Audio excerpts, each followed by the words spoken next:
Good evening. Welcome to a special broadcast of Sunday Morning Transplant Coffee Talk. I am your host, Steve Belcher. Thank you for joining us. Before we start the show, I would like to ask for thoughts and prayers for my partner, Tamika Moore.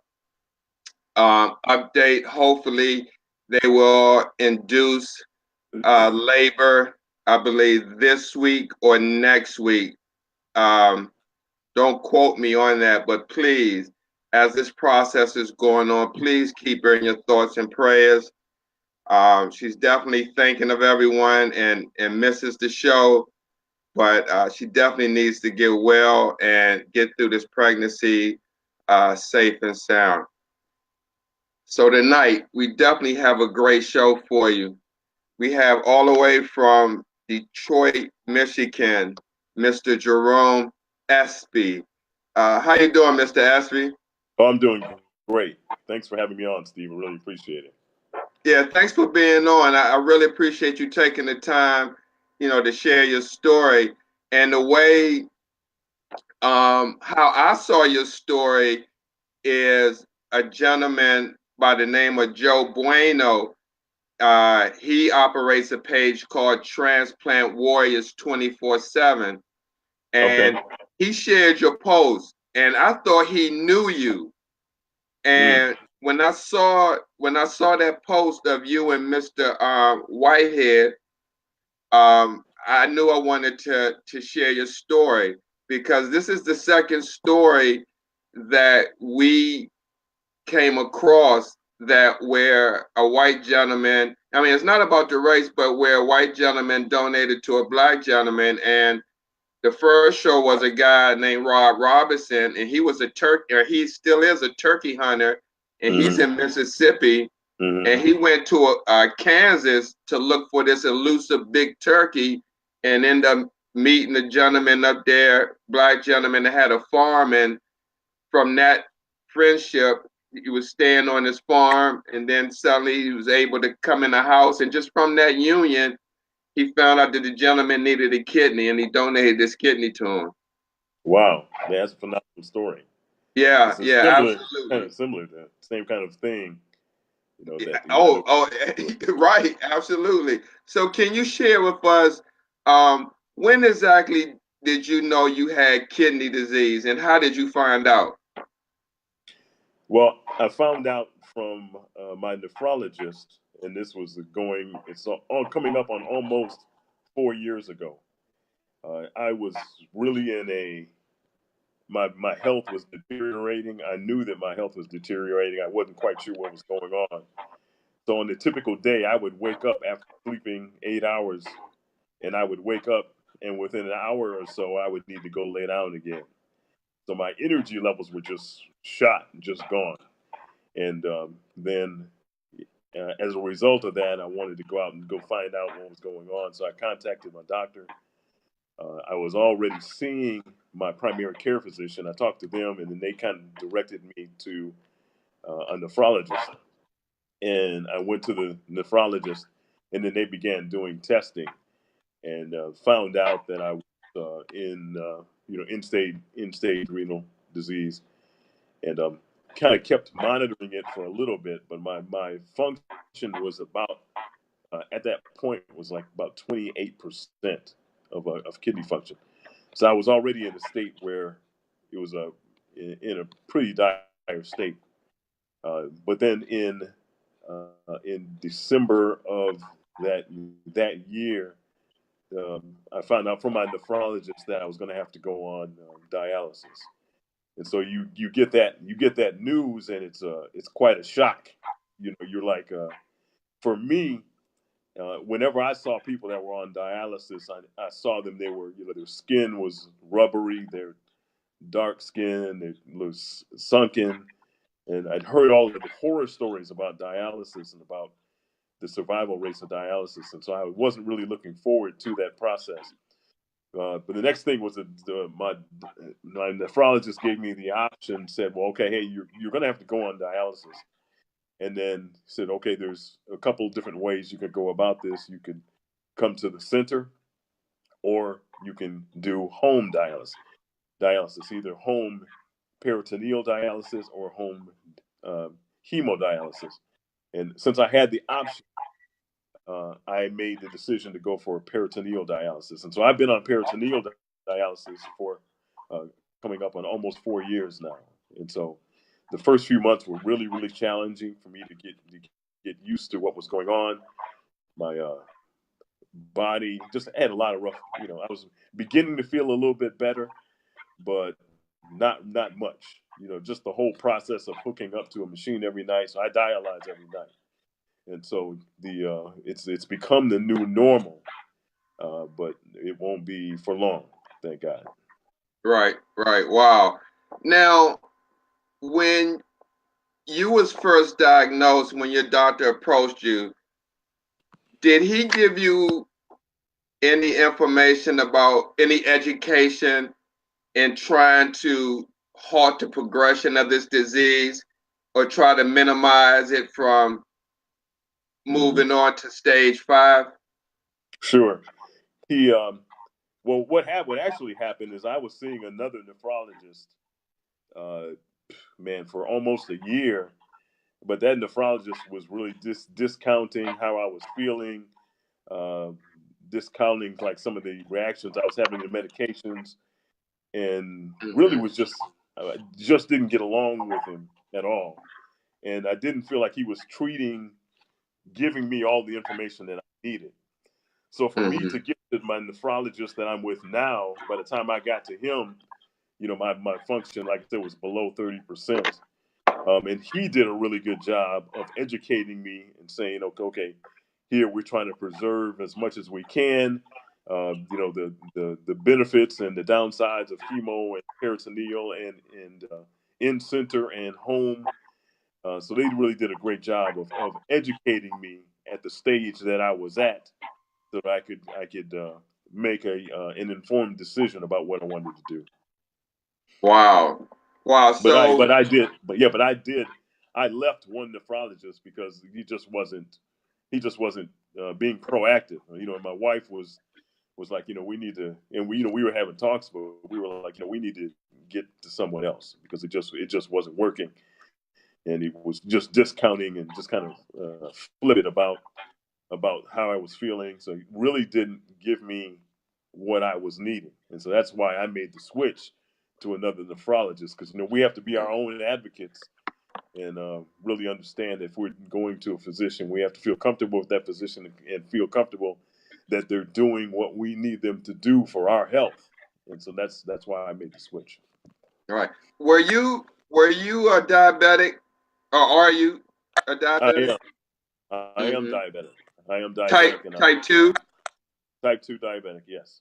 And so I'm a type 2 diabetic, and also deal with high blood pressure as well. Right.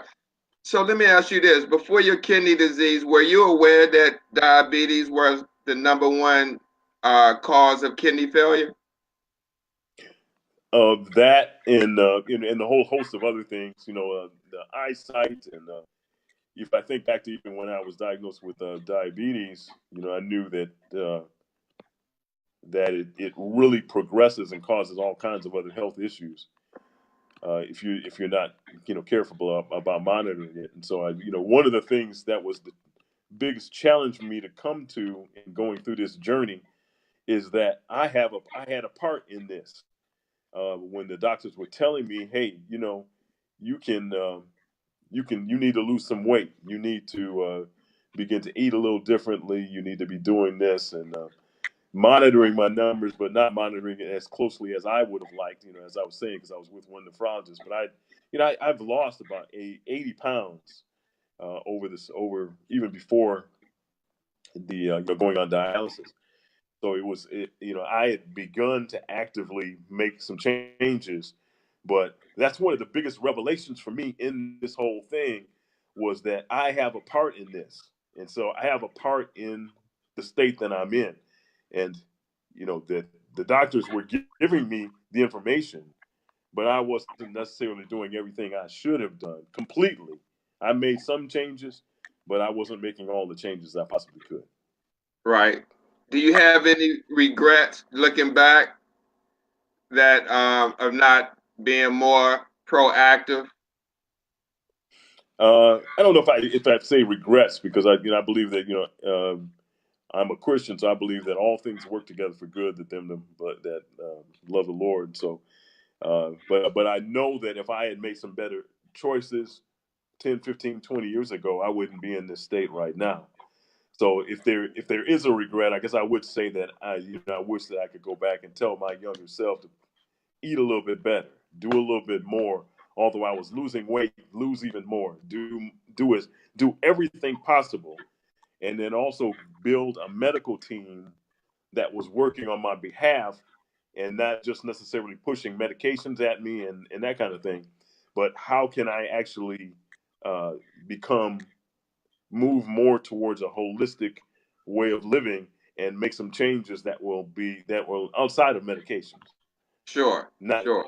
not focusing so much on medications, but and medications are good in their state, but I'd rather believe God to be healed after doing everything that I need to do than necessarily believing God to heal me from, you know, eating stuff I shouldn't have eaten, and my health continually decreased to a place where you end up on dialysis. Right, absolutely. Um, how prevalent in your area is kidney disease? Well, I mean, I don't know as far as kidney disease, but I know that there's almost 32,000 people in Michigan that are on the list for to receive a transplant. How So I many? mean, 32, 32, 3,200. I'm sorry, 3,200 people that are on the waiting list in Michigan. And so Wow. yeah, so there are a lot of people, and I think there are more people that don't know that their kidney functions are at a stage where they're in danger.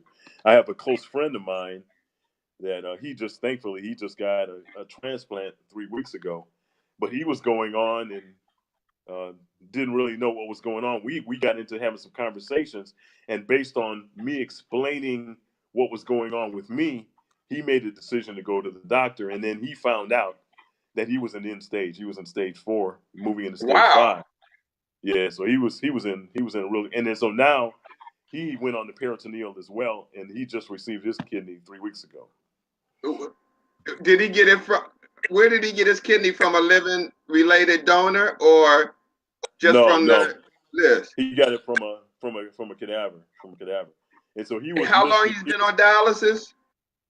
He had been on dialysis for, man, he just started like a year and a half ago.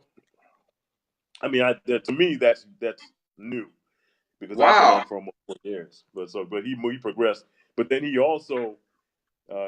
was listed here in Michigan, but then he also went and was listed in Ohio. Now from Ohio, he got uh, he got 7 calls for uh, for kidneys, and in Michigan he just got the one. So he ended up getting the actual transplant from Michigan.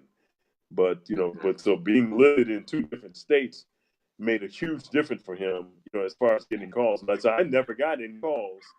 The donor that I'm getting is a friend of mine, so I Right. ended up donating that myself.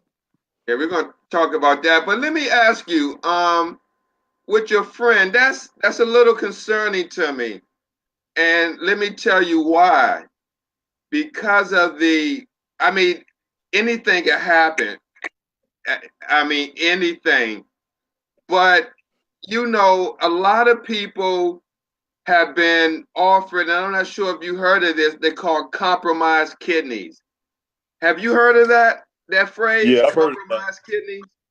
Yeah, because they offered me. Well, what they told me when I made the switch to a different, well, and I started out in one hospital system too, and I made a switch to another hospital system in the middle of my dialysis. When I made that switch to another hospital system, they began to tell me, okay, well, hey, you can get a kidney from the military. You can get one from the prison population, and they said, we may call you and say you got one. You can have one from a prison population. They may have hepatitis, may have AIDS, may have whatever else. And my wife and I were like, if we get that call, I'm gonna have to pass on that one. But yeah, they did talk to me about those compromised kidneys. But just even the thought of that was something I was like, that's not something I wanted to avail myself of. That just didn't seem smart to me. I know I need a kidney, but I didn't want to take something on that has a hepatitis or AIDS or you know that kind of thing. Right, right. I mean, and it's people who's taking those type of kidneys, and is that you with the feedback? It's not on my side. Okay. I don't think. But yeah, we're going to do a future show on compromised kidneys because I've known people who've actually taken them and really gotten sick Mm-hmm. behind receiving a compromised kidney and end up losing an organ. And, um, that's to each one's choice. But I think people should be very um, educated on the risk versus benefit when it comes to receiving, a compromised kidney. Yeah. Well, and I think too, that's even more important too that you've got a great medical team, people that you're comfortable with, and then also great support. So my wife is my superhero. Is an amazing person. And so, every step of this journey for me, she's been there and we've discussed everything I've gone through. Okay, should we do this? Should we do that? And so we discuss the benefits of it. So I think though too, I've talked to a lot of people that have gotten kidneys, a lot of people that have had all kinds of issues with along this journey, and found out, that everyone's journey is unique. I know that, but I know that you've got to really be wise about the decisions you make.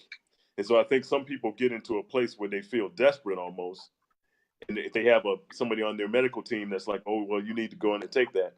Okay, but like you just said, you have the option to turn that down. And why compromise? For me, my personal choice was I wasn't going to do that.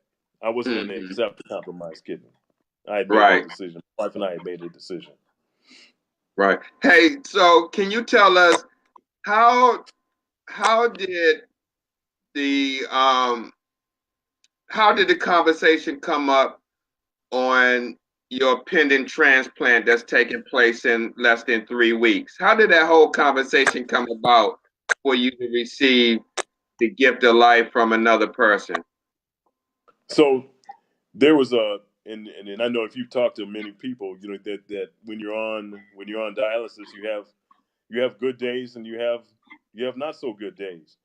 And on March 10th, my wife and I were going to go to a birthday party, and we had made the decision to go, but I wasn't really feeling well on that day. I was, I was having a day where I would have much rather stayed home and laid in the bed, but I kind of pressed through. I kind of felt like I should be there. I had an inkling or an unction, or I would say that a guidance of the Holy Spirit saying that I should go to this birthday party. So I made the decision to go to the birthday party, and my wife and I were seated next to a friend of mine. It's a guy that I had known for like 12, 15 years, 12, 14 years or so. But we had kind of lost contact. We had gone to the same church, but he kind of went off and went to law school and became a lawyer, and I went off and went into my business. And but we ended up at the same table at this birthday party on March 10th. So we're sitting there. I'm not feeling well. I didn't feel like I wanted to be there, but I'm there. And so Mr. Whitehead, Bert or Tiger as we call him, asked, like, hey, so what's going on? You don't seem like you're doing too well. And so I began to tell him what was going on with me as far as uh, having end-stage renal disease, being on dialysis, the journey that I had been on. And after I explained what I was going on, really without hesitation, he said, literally, man, if I'm a match, I'd give you a kidney. And so my wife and I, we were just like, on the outside, we were kind of calm and cool, but on the inside, I was like, yeah, okay, this is awesome. And so we, that was the beginning of it.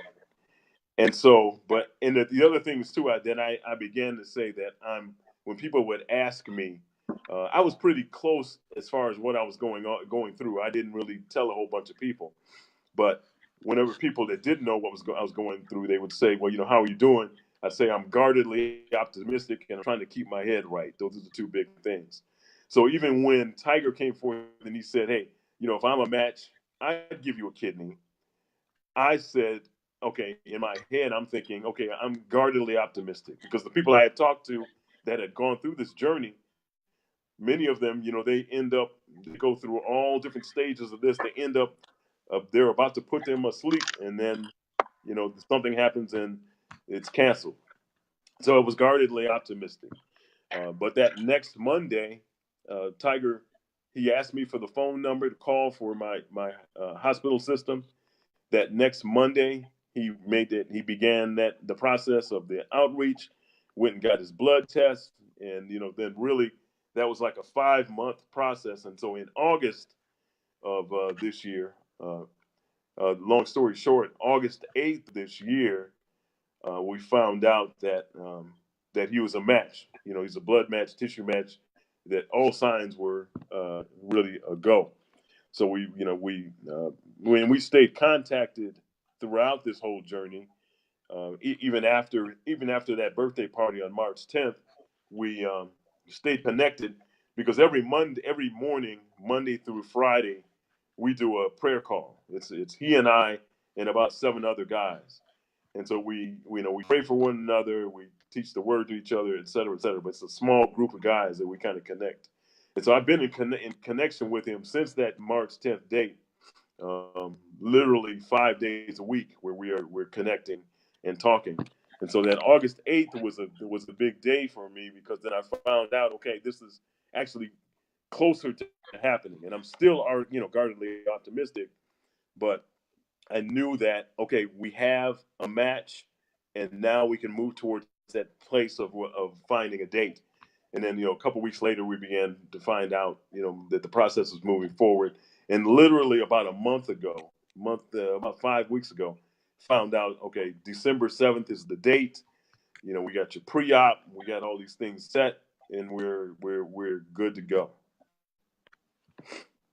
Wow. Wow. We So I lost your mean, it's a, sound. uh, Okay. Can you hear me, Mr. uh, Espy? yep, I can hear you. I can hear you. Okay. Good. And Mr. Espy, did you and Mr. Whitehead have any issues along the way of this journey with the transplant coordinator or with the process? For instance, like the psych evaluation or any other uh, steps along that process?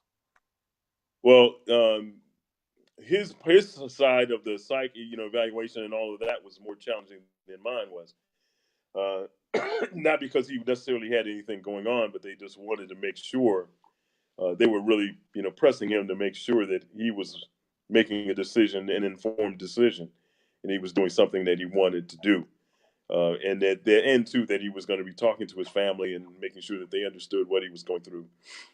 So, I've had less challenges with coordinators since I switched to this new health system than I did with my old health system. My old health system was horrible. I didn't, I had a coordinator, but I didn't hear, I wasn't hearing from my coordinator. Matter of fact, my coordinator had a secretary. The coordinator would have the secretary reach out to me and ask me 2 questions and then hang up. And so that was a part of I'm like, okay, I got to get away from this health system. So, I mean, my wife and I, we're very proactive about my health. If I'm not comfortable with my health team, I'm going to make a switch because it's my life and I want to be here.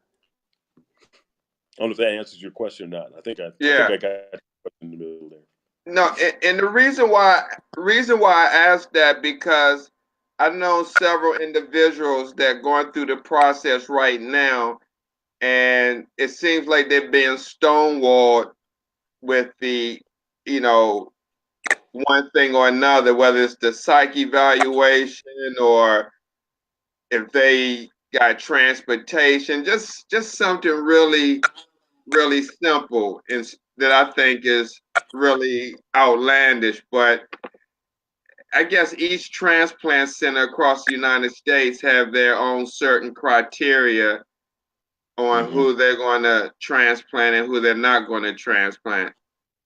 Mm-hmm. Yeah, and I think as long as you're doing everything you're supposed to do, like all of my numbers, I've kept all of my numbers right where they're supposed to be. I'm eating everything I'm supposed to eat. I'm exercising. Since I've been on dialysis, I've been, you know, top notch. I haven't missed a beat as far as all of my numbers. And so, it couldn't be a matter of, okay, Mr. Espy's not doing what he needs to do. But I don't think there's ever a case where a coordinator should not be doing what the best that they can for a patient. But I mean, as patients, we've got to be advocates for our health. And if we got a coordinator that's not working out, not working on behalf, we got to call them out on it and get them out of there and get somebody on our team that can help us. Mm-hmm. Right. So, have you ever been inside of an in-center facility? I go to an in-center facility twice a month because I go for a blood draw and I go for a doctor evaluation. So every month I have a sit down with my whole medical team, and they come together. We talk about my diet. They talk about my numbers. They talk about how I'm feeling. Fluid on my body. It's like a half an hour process. That's once a month, and then the other time during the month I go in for just a blood draw. But yes, that's the answer to your question is yes. Well, actually, I meant before you started before you started peritoneal, did you ever go into in-center hemo before you actually started the peritoneal while your peritoneal catheter was healing during that process? Did you have in-center hemo with the catheter, with the subclavian catheter? No, no, I did not. No, I didn't. I never had to go in um, to uh, to to a center to dialyze. I never had to do that. So Um, So basically, what you're saying is, while you were in your stages of kidney disease before you actually hit stage 5, you were able to get the peritoneal catheter inserted, wait mm, until that healed, get the training, and right. start at home without ever setting a foot on in-center Yeah. hemodialysis. Right. And so Wow. so so the as I said, like my doctor now and my medical team are just phenomenal people. So we planned it out. I had the part of this whole process was, okay, the doctor said, okay, if you're going to do this peritoneal, we need to go on and put this peritoneal catheter in you now, so that if your function can drops and you got to start dialysis, that we don't have to do an emergency of putting in something in your neck, a hemo, that kind of thing. So I was prepared for it. So I had the catheter inserted in December, and I didn't start dialysis until that next April. So I got was it April? No, I'm sorry. No, it was January. It was January. So I had the catheter inserted in December, and then in January I actually started the dialysis. But then I had the training, going through the whole education process, learning about how to connect, how to all of the sanitary concerns and the germ and all of those kinds of things, and learning, and then them actually walking me through exactly what I needed to do, and then the nurse, when it got closer to the time for me to actually start, a nurse came out to my home and did another set of training in the home to find out where I was going to put the machine, where my fluids were going to go, and all of that. Mm-hmm. So it's a little So different than me just having to jump on and start. Right, absolutely. Since your 4 years on peritoneal dialysis, have you ever gotten an infection or peritonitis? I did. I got peritonitis in 2017. Also in 2017, 2017 was a challenging year for me. I had both my knees replaced in 2017, and so in addition to dealing with the dialysis, I had both of my knees replaced. And so during that time, around the time that I was going to have the first knee replaced, I got an infection, and so I had to go through the whole regimen of antibiotics and all of that. And so I've only had that once, so just that one time. Wow, that's great. That's great. I mean, it's not great that you got the infection, but only one time because with a lot of people, if they get that infection, peritonitis, it may, scar them where they may have to stop doing peritoneal Right. dialysis and switch over to Yeah. in-center hemo. Right. Yeah. And I think part of it for me, Mr. Belcher, was that it's a little bit of, I don't want to say fear, but just like I didn't want to be on hemodialysis if I didn't have to. So I mean, I was doing everything I possibly could. I was doing everything by the numbers and by the book to make sure I wasn't going to get any kind of infection from my end. If there's any, and I know the people I've talked to people that still they've done everything and they've still had problems. But I haven't Wow. had. I did everything I'm supposed to do. I was making sure because I did not want to end up with in the hemodialysis if I could help it. If I could help Right. Now, I understand. it. So, during your 4 years, have you received any calls, like transplant calls, that were, that didn't pan out? Because I know you mentioned earlier you guarded optimistic, you guardedly optimistic. So, have you received calls where they say come on in, or we got a kidney waiting for you, then call you back, and they say it went to somebody else? No, I didn't. I didn't receive any calls, and that was part of the reason too. And I know the list is the list, but part of the reason I switched health systems as well. I just didn't feel like they were, and this could be true or not true, but I didn't feel like they were actually helping me, in my state of getting a kidney. So I didn't get any calls at all from, while I was with my first health system, and I didn't receive any. Like I said, I didn't receive any calls that hey, we got a kidney, come on in. I never did. Right, right. Before before that dinner party with where you met or where you came back in contact with Bert, were you losing faith or hope that you would ever get a call? I wasn't really. When I went into this journey, my wife and I, we said, okay, we're going to come out on the other end of this, and we're going to be successful in this. Now, that doesn't mean that I didn't haven't had my days. I've had days where it's very challenging. And actually, one of the first guys that when I found out I was going on dialysis, I connected with a guy at my church who had actually had two kidneys. He had one and had problems with that one, and then had to have a second one put in. And so he was actually a mentor of mine. He was actually my first mentor in this process. But about a year and a half ago, he actually died. And so when you talk about being discouraged or being downtrodden, when he died, it really affected me. And then I had a peer mentor through the National Kidney Foundation that I was talking to, and I reached out to as many resources as I could, But my first peer mentor, he died as well.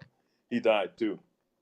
So I guess I say that to say that I'm keenly aware that what I'm going through is something that can end up in death. But my prayers and my hope and my attitude is that I'm going to be on the other side of this. And a testament to even to that is as soon as one of the second call I made when I found out I was going on peritoneal dialysis was to find out about the transplant games, because I've set the goal of participating in the transplant games in it's not this year but the next year. And so for me, and I think I told you about um, making sure being guardedly optimistic and keeping my head right. And so part of me keeping my head right is having a hope for a future. It's having a hope for something beyond this journey that I'm in right now. If I give up now, then I don't have any expectation for the future. But if I set my goals on in 2020, I'm going to be participating in the transplant games, that means I'm going to be here. And so in my mind, I think that it moves. If I'm thinking that way, it moves my whole being towards being here instead of giving up. That's a Right. long. I hope I answered your question, but that's Oh no, but no, great. So what are you going to participate in at the transplant game so people could be watching out so they could be oh yeah, practicing up? yeah. So I'm gonna do I'm gonna do biking, and I want to do swimming. I used to swim before all of this happened with my health. I used to swim almost every day. So I'm gonna do Right. biking and bicycling and swimming. It's tough for me to do, you know, track sports now because Right, with your I got knees. these I got these titanium knees, and so, but I'm gonna do everything I can. Just keeping my head right. Like I said, Right. keep my So y'all hear that, guys? Whoever going to the 2020 games, y'all better look out for Mr. Espy. He's gonna be there. yes sir, yes sir. Hey, Mr. Espy, how important is the church to you in this journey? Man, my faith is huge to me. I just talked about that having a focus on the future is what helps me to get through this part of this journey. But my faith has been foundational to my success in what I would call the success in getting through this journey. So a part of, if you're on peritoneal, I know that probably people that watch this may know, may not know, but there are three stages to the peritoneal. There's draining, filling, and dwelling. So you're draining out the fluids that from everything that your kidneys would do. You're filling up again with the new, and then you're dwelling. So I've taken that a part of when I connect every night. I read the word and I focus in on God and I focus in on His promises. But then also I'm conscious too that even in my life that I have to make sure that I'm draining out the negative thoughts. I'm draining out the things that would take me down, and then I'm filling up with the Holy Spirit. I'm filling up with God, and then I'm dwelling. I'm resting in His presence. And so we talk about the our faith, that those three stages: the drain, the fill, and the dwell. It has to do with the peritoneal dialysis, but to me too, it also has to do with my life. I'm draining out. I'm draining out the negative thoughts. I'm filling up with the positive thoughts and the positive in the Word of God, and then I'm dwelling. I'm resting in His presence, knowing that He's going to take me beyond Wow. where I am. That's a powerful analogy. That is really powerful. And Mm. wow, wow. You use that whole process. Man, that's deep. Yeah, I mean, I have to go through it anyway. And so I was praying. I was praying one day, and then I feel like God urged me, like, look at it this way, and it really changed how I began to think about what I'm going through when I began to shift and think about it that way. Right. Let me ask you this. What if someone watching right now who may have just been diagnosed, what can you share any words of faith or encouragement to them? The there's so much. Number one is don't give up. Uh, don't give in to negative thoughts. I mean, that may sound like a motivational speaker kind of thing, but don't give in to that. And then I'd say too, keep your circle close everyone that you tell or everyone that knows about what's you're going through is not necessarily for you. So you got to keep your circle close, keep it tight. There's a certain number of people that will support you and will motivate you and keep you going. And there are some people that, one thing I found out too is when you're going through this kind of thing, even the people that know what you're going through, you're not always top of mind for them. So, don't be discouraged by people not stepping up the way you think they should. Um, you just need to focus in, get yourself a regimen, get yourself a plan, do everything you can do, and be an advocate for your own health. Because at the end of the day, the doctors do what they do, but you can be responsible and take advantage of what you need to take advantage of. And then make decisions for yourself. Listen to the doctors, but then take a moment, step back, ponder, think about it, and then make a decision. Don't make any decision concerning your dialysis, concerning your care on the spot. If you need a day, you need time to think about it, take that time, but make sure that you're an advocate for your own care. Mm-hmm. Right. Wow. Um, Let me ask you, as the time is getting close to this date, do you have any thoughts in the back of your mind sometime that something may be a hiccup? Like, are you still having, I mean, I know you have strong faith, but is there any seeds that, any worry that something may kind of detour this surgery? Well, I went into the process knowing that at any point something could happen, that the donor could, and something could still happen even with Tiger. I know that. But I went into it knowing that. And so that's why it's so clear to me to say that I'm guardedly optimistic. I know that at any point something could happen, but I'm not depressed about it. I know the promise that I have from my faith and my wife, who's just been there just so uh, powerfully for me, is that I'm going to get through this journey. This process of dialysis is just a journey for me. It's not an end for me. It's a journey. And so if I have that mindset, I'm not thinking about the hiccups. The hiccups don't mean anything because the destination is going to be success. Hiccups don't mean anything at all. I don't even think about the hiccups because that doesn't mean nothing because I know I'm coming out on the other end of this thing. Hmm. Wow. So being on peritoneal, are Mm-hmm. you able to eat anything you want? Because there may be some people out here who may want to try peritoneal, but may be a little optimistic about doing it. Yeah, What? no, That's I'm all not. right. What could Yeah, I you don't eat share with the list. them? Yeah, go ahead. No, I was going The to say, list what of could you share with them if they wanted to do peritoneal, but just optimistic?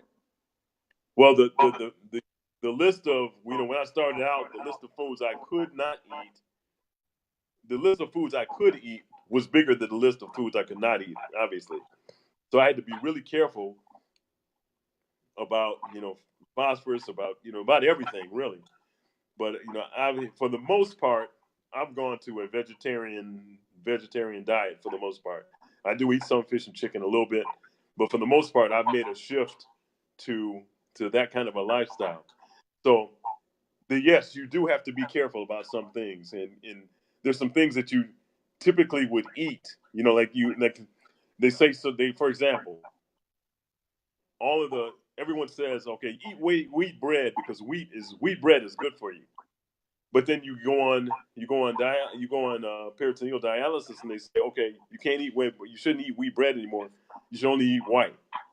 Uh, Say for cereals, for example, like there's certain cereals that I used to like to eat. Certain cereals I couldn't eat. They say, eat corn pops. I mean, who eats corn pops? So I was thinking about there's a list of cereals and different things that you can eat and things that you can't eat. So you can figure out as long as the thing is that since you're going to the doctor all the time, and you're going to be finding out, you're going to be getting a scorecard every month of how you're doing. You get a scorecard when they take your blood that lets you know exactly where you are as far as what you're eating. It tells you. It's like, okay, your scorecard will say, okay, this is up, this is down. Your hemoglobin's up, this is down.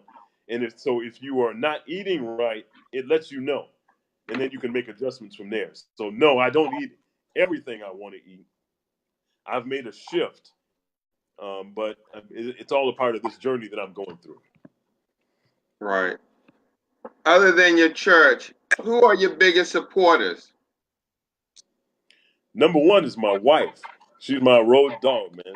She's there for me.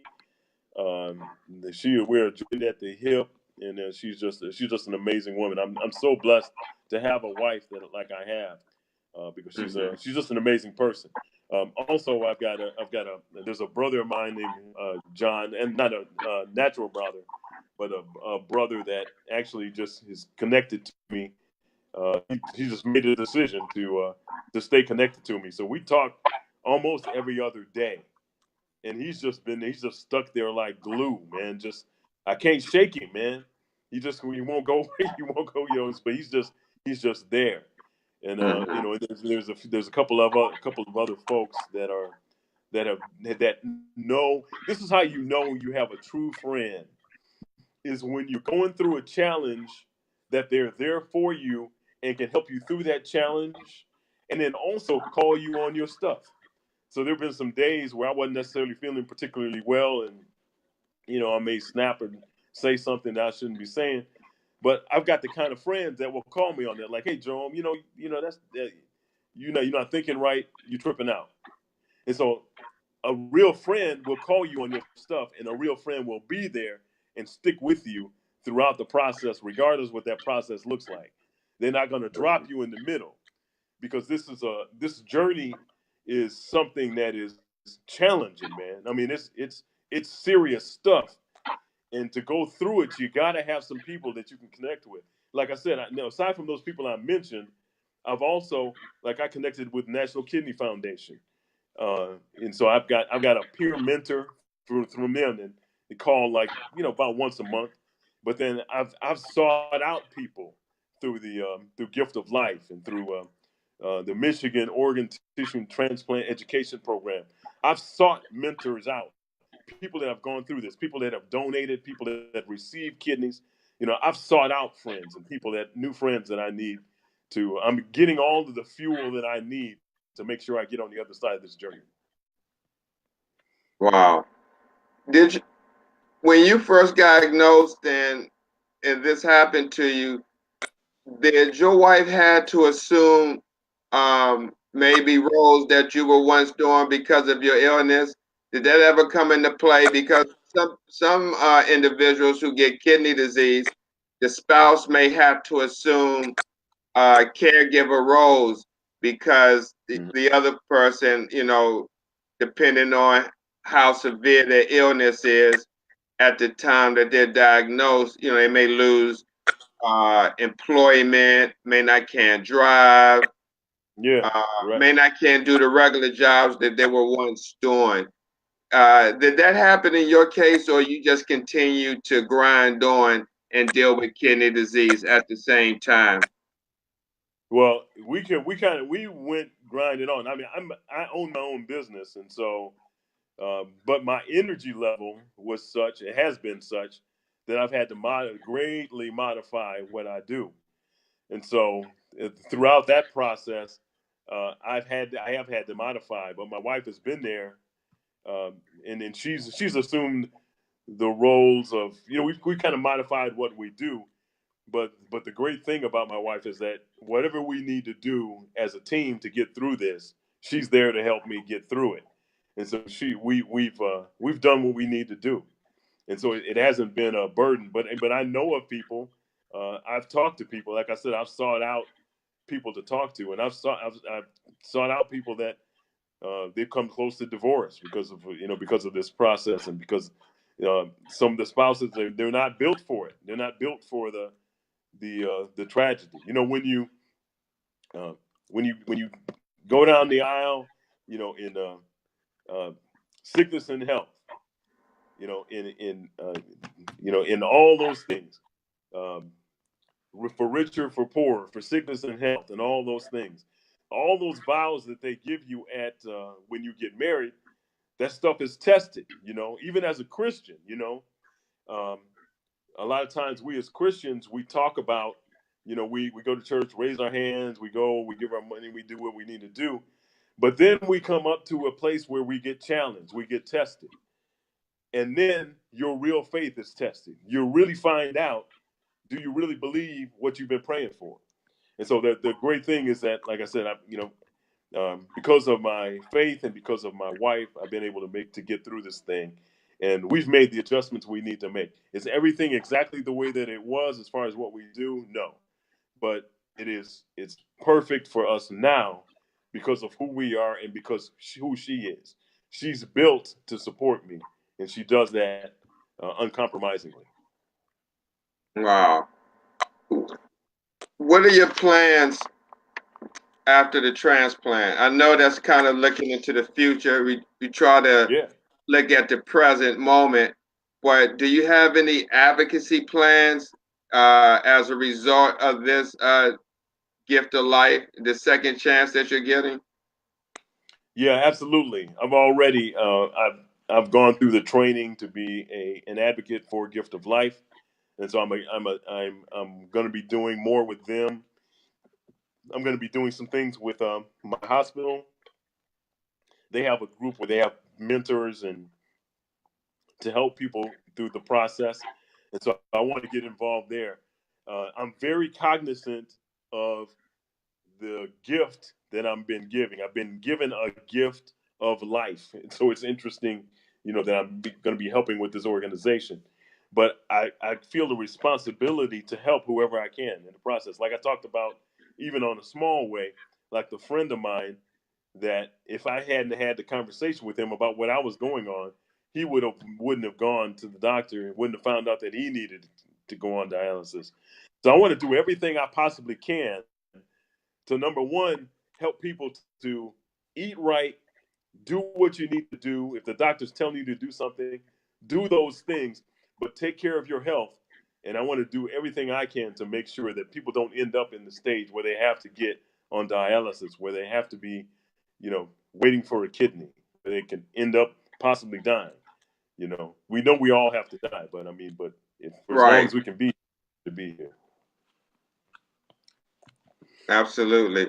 So as we wind down to the end of the show, can you leave any words of encouragement, um, of hope, any type of strength Yeah. to someone who may be watching again that may be in one of the stages of kidney disease, not reached stage 5 yet, and have to make some hard decisions on whether to do home dialysis, in center, or peritoneal?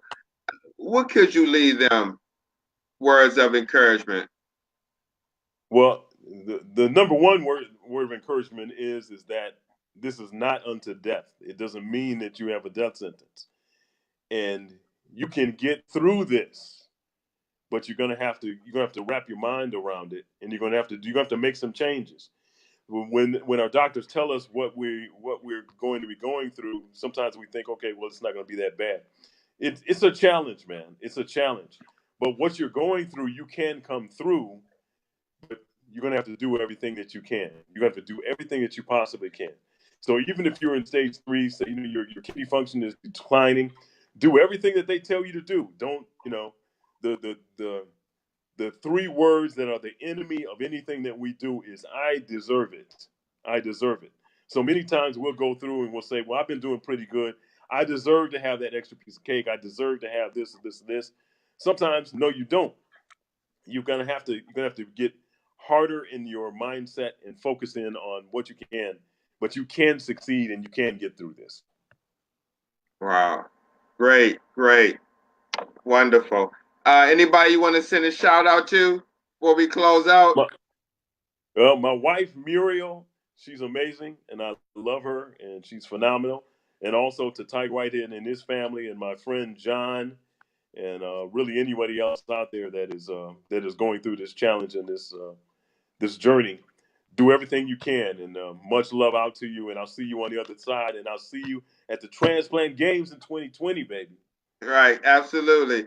All right, all right, Mr. Espy, we definitely appreciate you taking the time, out of your schedule to appear on the show and, tell us your story. And we're definitely going to keep you in our thoughts and prayers as you make that transition December the 7th. Is that correct? Yes, sir. Friday, Yes. December the 7th. Yes, we would, once you heal and get well, we would like to bring you back on and just hear your story of, the whole surgery and how you felt and just to see your journey, healing and to getting back to, optimum life. Outstanding. And hey, and again, man, Steve, thank you for what you're doing. Thank you for this venue and for all of this. And I would love to come back on and love to do anything I possibly can to help someone else out there. Oh, I'm going to definitely keep that in mind because we set up a tour called Kidney Disease Urban America Silent Killer Tour, and we've been trying to go around, the country to raise awareness to different faith-based organizations. But I don't know if you be on social media much, but I Yeah, I posted am. some posters because I sent out hundreds of letters and I never got a response back from Mm. any pastors or any of the um, ministries in that church, like the health ministries, to try to bring this to their church. And it's not it's no cost or anything like that, but we do take love offerings. But this presentation also has biblical principles in it that they speak about, eating healthy in the Bible. And we kind of connect that in the presentation to um, to combat the food deserts and the unhealthy eating. So it Yeah. does have some spiritual foundation in it as well. So if you know any church out in Detroit that would love for us to come through, there's no big, concession of people. It's really only me. I'll come Yeah. with the a message of kidney disease, and it's a powerful message. It's a PowerPoint presentation. So we're Okay. always open to it for invitations. Great, man. Let's stay connected, man. I'll do everything I can to help you spread the word and spread the message of what you're trying to do. Oh, absolutely, Mr. Ashby. I got your number locked in, so I'll definitely be in touch. Okay. All right. All right, Thank you, thanks a Steve. lot for coming on. Take care. God All right. bless you. Thank you, brother. Definitely keep you in prayers. All right. Thank you. All right, take care. Okay. Yeah. All right. Yeah, guys, that was a great show with Mr. Espy, and I'd like to thank y'all for watching. Also, tune in this Thursday. We're gonna have a lovely Brill from Ohio on. I mean, she's gonna be off the chain. She's been on dialysis 28 years, and I would just like to hear her amazing story. How she do what she do with her pet sitting service, run dialysis, been on for 28 years. Tune in this Thursday, Urban Reno Talk with Tamika and Steve from 9 p.m. to 10 p.m. Eastern Standard Time, USA. Thank y'all for watching. Good night. God bless. Again, keep my partner Tamika Moore in prayers. Peace.